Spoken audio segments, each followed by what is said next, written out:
Eureka! The story so far.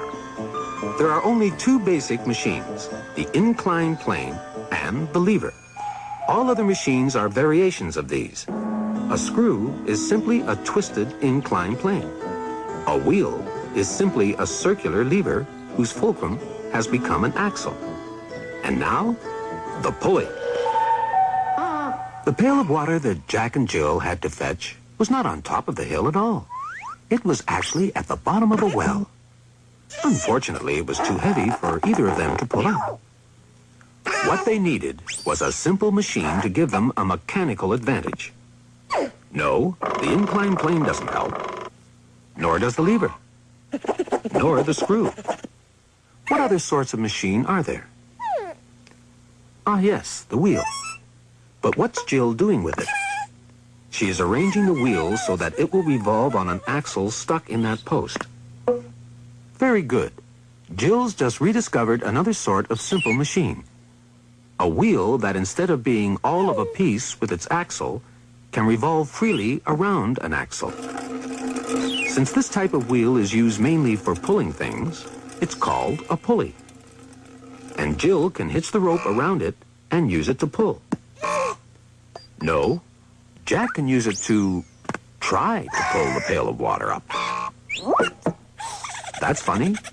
He needs just as much force to try to pull the pail of water up this way as he did trying to pull it up the other way. I wonder if there's a better way of rigging the pulley.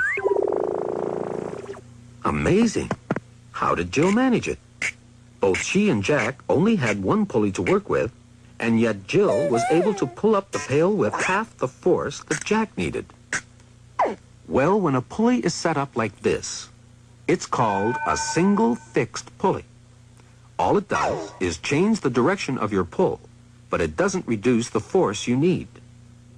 But when a pulley is arranged like this, it's called a single movable pulley, and it halves the force you must exert, because the pail of water is now, in effect, being lifted by two ropes instead of one.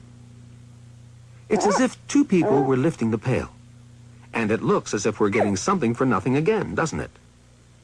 But of course we're not. If we compare the distance that Jill raised the pail with the amount of rope she pulled, we see that it's the same old story. What she's gaining on the force, she's losing on the distance. The distance that she pulls the rope is twice the distance that she raises the pail. But the way Jill used the pulley is still twice as effective as the way Jack used it. There are lots of other ways of combining pulleys, and it's simple to figure out the mechanical advantage of each system. All you do is count the number of ropes supporting the weight. This single fixed pulley has one piece of rope supporting a weight of 600 newtons. Input force 600 newtons. Output force 600 newtons. And the mechanical advantage is therefore 1.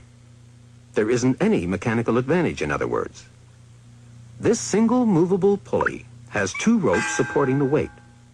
Input force 300 newtons. Output force 600 newtons. Mechanical advantage 2. Here's a system with 3 supporting ropes. Input force 200 newtons. Output force 600 newtons. Mechanical advantage 3. This one also has a mechanical advantage of 3, and is, in fact, the pulley system that Jill finally rigged up for herself. Although she had to pull the rope 3 meters for every meter that she raised the pail of water, she only needed 200 newtons of force to do it. In a sense, she'd become 3 times as strong as Jack. And now you know why Jack fell down and broke his crown.